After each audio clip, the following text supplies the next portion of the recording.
Hello everyone, welcome back to my channel వరస ideas and vlogs. అందరూ బాగున్నారా? మేమైతే చాలా బాగున్నామండి.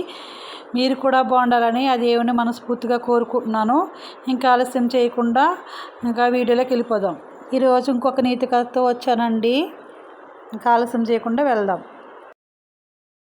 ఒక తోటలో ఒక మామిడి చెట్టు, ఒక జామ చెట్టు, ఒక వేప చెట్టు ఉంటాయన్నమాట.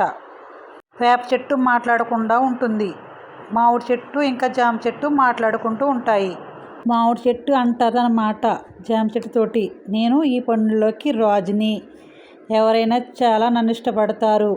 పిల్లలైనా పెద్దవాళ్ళైనా ఏ వయసు వారైనా నన్ను చాలా ఇష్టపడి తీసుకుని తింటారు నా పండ్లని అని అంటదన్నమాట. అప్పుడు జామ చెట్టు అంటుంది, నువ్వే కాదు నన్ను కూడా అంతే, నన్ను ఇష్టపడి నా పండ్లన్నీ తీసుకు తింటారు, అది ఇది అని వాళ్ళిద్దరూ ముచ్చట పెట్టుకుంటారు. వేప చెట్టు మాత్రం సైలెంట్గా మౌనంగా కూర్చుని ఉంటుందన్నమాట.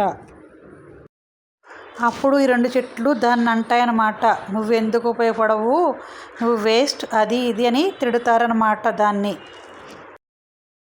తిట్టిన తర్వాత మరుసటి రోజు ఆ పొలంలోకి చాలామంది పిల్లల గుంపు వస్తుందన్నమాట. కొంతమంది గబగబా పరిగెత్తుకుని వెళ్ళి మామిడి చెట్టు కాడికి పోయి పైకెక్కి పళ్ళు తెంపుకుని తింటూ ఉంటారు.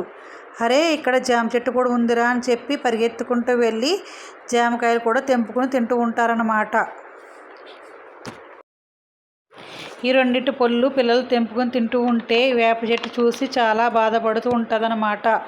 అయ్యో, నేను ఎవరికి కడుపు నింపలేకపోతున్నానే, నేను పుట్టి ఏం ప్రయోజనం, అసలు ఎందుకు పనికిరాను నేను అని చెప్పి వేప చెట్టు చాలా బాధపడుతూ ఉంటుందన్నమాట. బాధపడుతూ ఉంటే ఈ పిల్లలందరూ పండ్లు తీసుకుని తిని దానికి ఉన్న పిందులన్నీ తెంపి పాడు చేసి వాళ్ళకి నచ్చినట్టు చేసి వెళ్ళిపోతారనమాట.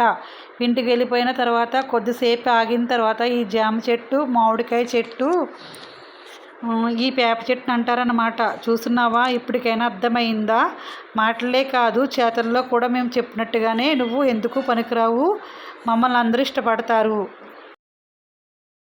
అని ఎగతాళి చేస్తారనమాట. అదే రోజు సాయంత్రం పిల్లలందరికీ బాగా కడుపు నొప్పి ఉంటుంది అనమాట. కడుపు నొప్పి రాగానే వాళ్ళ అమ్మ నాన్న గబగబా అదే తోటకి పరిగెత్తుకుపోతారు. వెళ్ళి అక్కడ ఉన్న వేప చెట్టు దగ్గర వేప చెట్టుకున్న లేత ఆకులను తీసుకుని వచ్చి దాని రసాన్ని తీసి పిల్లలు తాగిస్తారనమాట. కడుపు నొప్పి తగ్గడం కోసం చెప్పి ఈ రెండు చెట్లు కూడా వేప చెట్టుతోటి ఇట్లా అంటాయి అన్నమాట, మమ్మల్ని క్షమించు, నువ్వు ఎందుకు పనికిరావు అనుకుని మేము ఎగతాళి చేశాము, కానీ మేము కేవలం కడుపు నింపే ఆకలి మాత్రమే తీర్చగలుగుతాము, కానీ వాళ్ళకి శరీరంలో కలిగే ఏ బాధనైనా కానీ తగ్గించే అంత గొప్ప గుణం ఉంది నీలో, అది మేము గుర్తించలేకపోయాము అని ఆ రెండు చెట్లు అంటాయన్నమాట. చెట్టుతోటి జామ చెట్టు, మామిడి చెట్టు అంటాయన్నమాట. ఈ కథలో ఉన్న నీతి ఏంటంటే, ఏ మనిషి అయినా సరే ఉపయోగపడిన మనిషి అంటూ ఉండడు. అంటే ఏంటంటే టాలెంట్ ఏ ప్రయోజనం లేకుండా ఉన్నాడని చాలామంది మనం అంటూ ఉంటాము. ఈ భూమి మీద ఎవరు ఉండరు, ఎందుకంటే అది ఆది దంపతులు సృష్టించిన ఏ జీవి అయినా సరే ఈ భూమి మీద ఏదో ఒకటి చేయడానికి మాత్రమే వాళ్ళు పుట్టిస్తారు. అంటే ప్రతి మనిషిలోనూ ఈ 64 కళల్లో ఏదో ఒక కళ ఉండే ఉంటుంది, కాకపోతే వాళ్ళు తెలుసుకోలేకపోతున్నారు. ఈ వేప చెట్టు కూడా అంతే, తనలో ఉన్న గొప్ప ఔషధ గుణాన్ని తెలుసుకోలేకపోయింది కాబట్టే అది బాధపడింది. ప్రతి మనిషి కూడా అంతే, తనలో ఉన్న గొప్ప టాలెంట్ని, అంటే ఏదో ఒకటి చేయగలడని చెప్పి తను బలంగా నమ్మినప్పుడు ఖచ్చితంగా ఏదైనా జరుగుతుంది. ఈ కథలో మనకి అదే తెలుసుకోవాలి. మనం ప్రతి మనిషి కూడా తనలో ఉన్న టాలెంట్ని తను గుర్తించాలి. ఈ వేప చెట్టు లెక్కల నేను ఎందుకు పనికిరానని బాధపడుతూ ఉండడం కన్నా, నేను ప్రయోజనం వల్ల నా వల్ల ఇది జరుగుతుంది, వాళ్ళకి నేను ఉపయోగపడతా, ఈ వేప చెట్టుకు రోజు అనుకుంటే అది బాధపడేది కాదు. దాని విలువ ఎప్పుడు తెలిసిందంటే ఎవరో ఒకరు వచ్చి ఉపయోగించినప్పుడే మన విలువ కూడా ఒక మనిషికి తెలుస్తుందంటే, ఒకటి మనలో ఉన్న టాలెంట్ని మనం చూపించాలి, లేకపోతే ఎదుటి మనిషి మనకు అవకాశం ఇచ్చినప్పుడు చేసి చూపించగలగాలి. ఈ కథలో నీతి అదే మాట.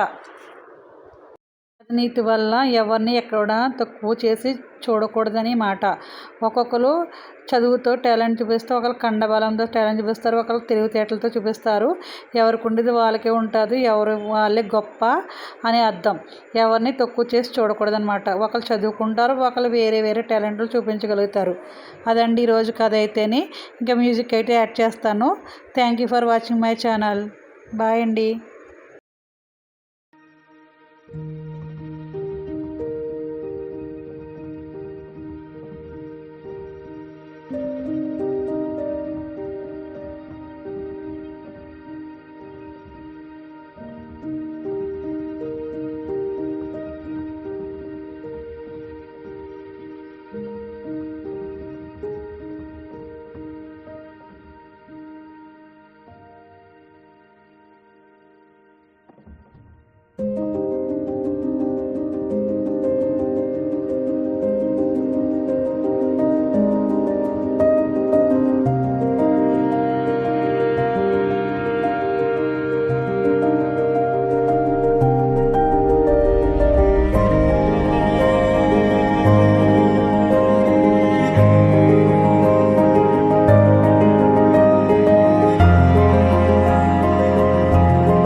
thank you